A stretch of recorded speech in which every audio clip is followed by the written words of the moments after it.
संसद से लेकर सड़क तक, कानून से लेकर व्यवस्था तक, खेत से लेकर खलियान तक, खबरों का खजाना देखते रहिए द न्यूज इंडिया पर।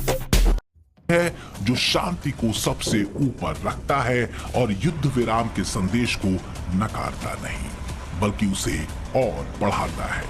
रही बात पाकिस्तान की, तो उसके लिए भारत ने अब विकल्प पहले से ज्यादा साफ कर दिए हैं। या तो सुधर जाओ या फिर तबाही तय है। कुछ लोग 1971 के भारत पाकिस्तान युद्ध की तुलना भी भारत पाकिस्तान की ताजा टेंशन से कर रहे हैं, लेकिन उन्हें जवाब कांग्रेस नेता शशि थरूर दे रहे हैं।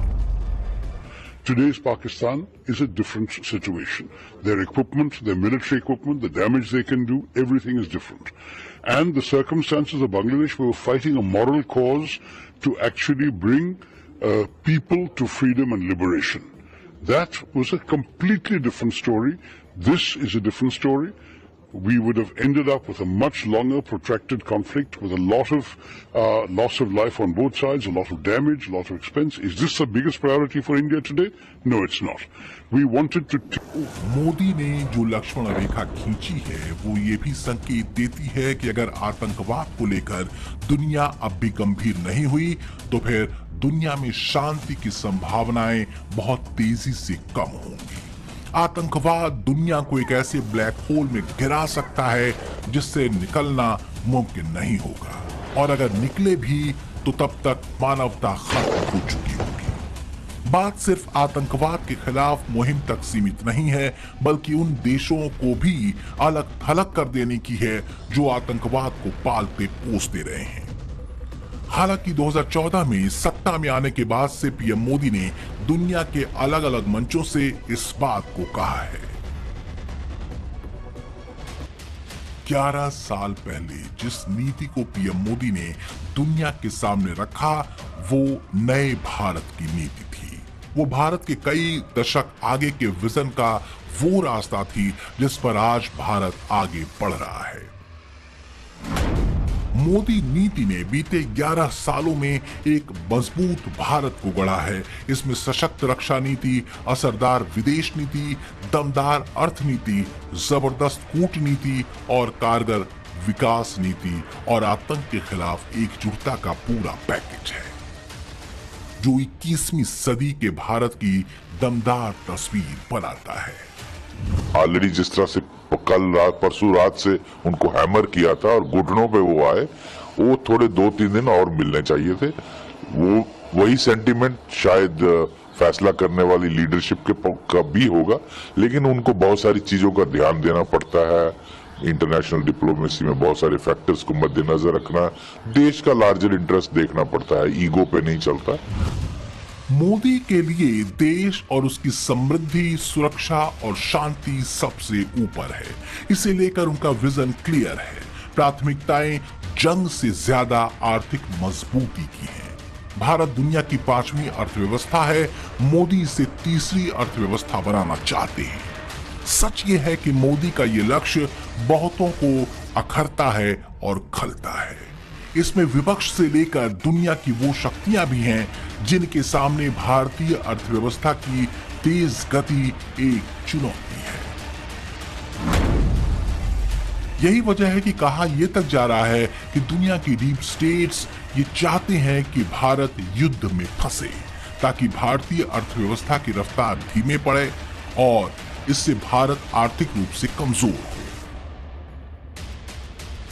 बीते 11 सालों में जिस रफ्तार से भारत की इकोनॉमी ग्रोथ हो रही है, उसे देखते हुए युद्ध में न जाने का फैसला भारत के तय लक्ष्य के लिए बड़ा अहम साबित हो सकता है। क्योंकि सच ये है कि पाकिस्तान के पास होने को तो कुछ भी नहीं, लेकिन भारत के पास एक शानदार भविष्य है। वर्ल्ड ऑफ स्टैटिस्टिक्स ने बताया है कि गोल्डमैन सैक्स के मुताबिक 2075 में चीन की अर्थव्यवस्था सबसे बड़ी अर्थव्यवस्था होगी। ये $57 ट्रिलियन तक पहुंच जाएगी। तो वहीं भारत $52.5 ट्रिलियन के साथ दुनिया की दूसरी अर्थव्यवस्था होगा। अमेरिका $51.5 ट्रिलियन के साथ तीसरे स्थान पर रहेगा। और एक बार ये लक्ष्य हासिल हुआ तो फिर दुनिया में भारत को कोई आंख उठाकर देखने की हिमाकत नहीं करेगा। पाकिस्तान जैसों का इलाज तो भारत जब चाहे कर सकता है, लेकिन मोदी के लक्ष्य और बड़े हैं। ये बात जरूर है कि ऑपरेशन सिंदूर के जरिए भारत ने एक बात तो पाकिस्तान को बड़ी तसल्ली से समझा दी है कि औकात में रहोगे तो ठीक, वरना भारतीय सेना के सटीक हमलों की पहुंच लाहौर और इस्लामाबाद तक भी है। पाकिस्तान ने भी किया था, लेकिन उसके ड्रोन से लेकर मिसाइलों तक को भारतीय सेना ने न्यूट्रलाइज कर दिया। दूसरी तरफ भारत के हमले प्रिसाइज्ड और परफेक्ट थे।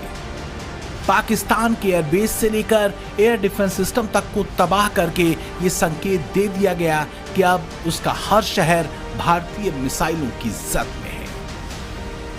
वैसे सबूत खोजने वाले जेम्स बॉन्डों के लिए ये 4 तस्वीरें बतौर सबूत हैं।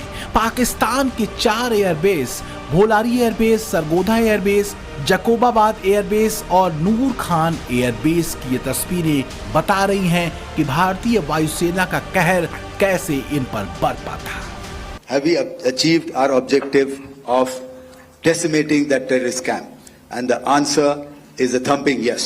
And the results are for the whole world to see. Terrorist action हुआ तो what we did is a terrorist action and we destroyed all the terrorist camps. उसके बाद आपने देखा कि उनने थोड़ा सा कोशिश किया तो हमारे एयरफोर्स और आर्मी ने क्या किया, तो मिलिट्री टारगेट्स हैं उनको उनके ऊपर थोड़ा। So our aim is to maintain peace and tell our adversary that you do this and the response will be bloody. ये बात समझने की जरूरत है कि अभी सीजफायर हुआ है, जंग खत्म नहीं हुई है। भारतीय वायुसेना ने आज भी कहा है कि आतंक के खिलाफ ऑपरेशन सिंदूर जारी है। इस सब के बीच पीएम मोदी की खींची लक्ष्मण रेखा ने भारत की शांति के प्रति प्रतिबद्धता और आतंक के खात्मे के प्रति उसके संकल्प की सीमा को भी दिखा दिया है। Bureau report, times now, Navbharat. संसद से लेकर सड़क तक, कानून से लेकर व्यवस्था तक, खेत से लेकर खलियान तक, खबरों का खजाना देखते रहिए द न्यूज इंडिया पर।